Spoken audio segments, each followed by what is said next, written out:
बिस्मिल्लाहिर्रहमानिर्रहीम। हम स्टार्ट करने लगे हैं सिग्नल ट्रांसडक्शन, ठीक है ना। तो सिग्नल ट्रांसडक्शन का मतलब क्या होता है, यानी कि किसी भी सिग्नल को ट्रांसडक्ट करना है, ठीक है ना। यानी हमारा सेल है, उसमें जो भी एक्टिविटीज़ हो रही हैं वो किसी ना किसी सिग्नल के थ्रू हो रही हैं। लाइक अगर हमारे पास कोई सिग्नल आता है वो हमारे सेल को मिलता है और फर्दर उसका रिएक्शन प्रोसीड करवाया जाता है, ठीक है। That is meant buy signal transduction. अब इसको हम पढ़ते हैं कि हमारे सेल के ऊपर लगे होते हैं स्पेसिफिक रिसेप्टर्स, यानी हमारे एक्स्ट्रा सेलुलर जो इन्वायरमेंट होता है उसमें बहुत चीज़ें पड़ी होती हैं। तो कोई भी चीज़ हम ऐसे ही सेल में मूव नहीं करा सकते, तो उसके लिए हमारे सेल के ऊपर ना रिसेप्टर्स पड़े होते हैं, ठीक है। That are specific for specific substances. Like अगर हमारे पास कोई भी हार्मोन आके लगेगा तो उसके लिए वो स्पेसिफिक होगा। लाइक अगर हमारे पास ग्लूकागोन लग रहा है तो उसका स्पेसिफिक रिसेप्टर है, ठीक है ना। और कैटेकोलामाइंस लग रहे हैं तो उसका अलग रिसेप्टर है, ठीक है ना। तो वो रिसेप्टर रिकॉग्नाइज़ करता है कि हमने इस हार्मोन को बाइंड करना है या नहीं करना, और इसकी एक्टिविटी प्रोसीड करानी है या नहीं करानी।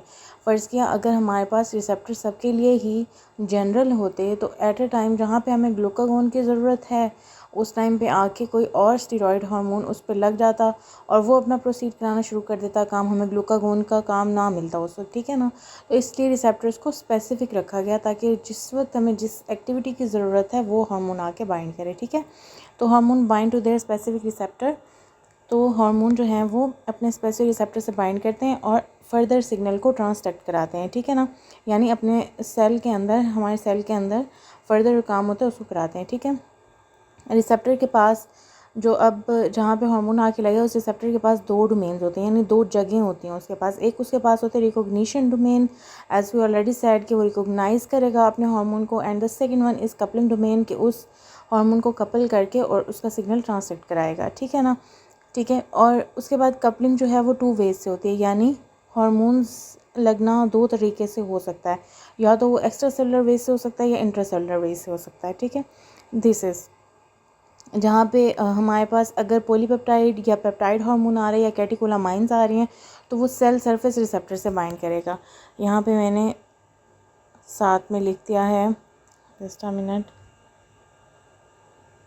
ये देखें, ये जो हमारे पास पॉलीपेप्टाइड या प्रोटीन हार्मोन्स आके लगेंगे that will bind to cell surface receptor, ठीक है। और उसके बाद वो फर्दर सिग्नल्स को जनरेट करेंगे और वो फिर सेल के अंदर जाएगा सिग्नल। जो स्टीरॉयड, रेटिनॉयड या थायराइड हार्मोन्स हैं वो इंट्रासेलुलर रिसेप्टर से बाइंड करते हैं, ठीक है ना। तो इंट्रासेलुलर रिसेप्टर से बाइंड करेंगे, उसके बाद वो सिग्नल जनरेट करेंगे और फिर फर्दर जो है ट्रांसक्रिप्शन ऑफ फैक्टर्स जो होगी वो उससे होगी।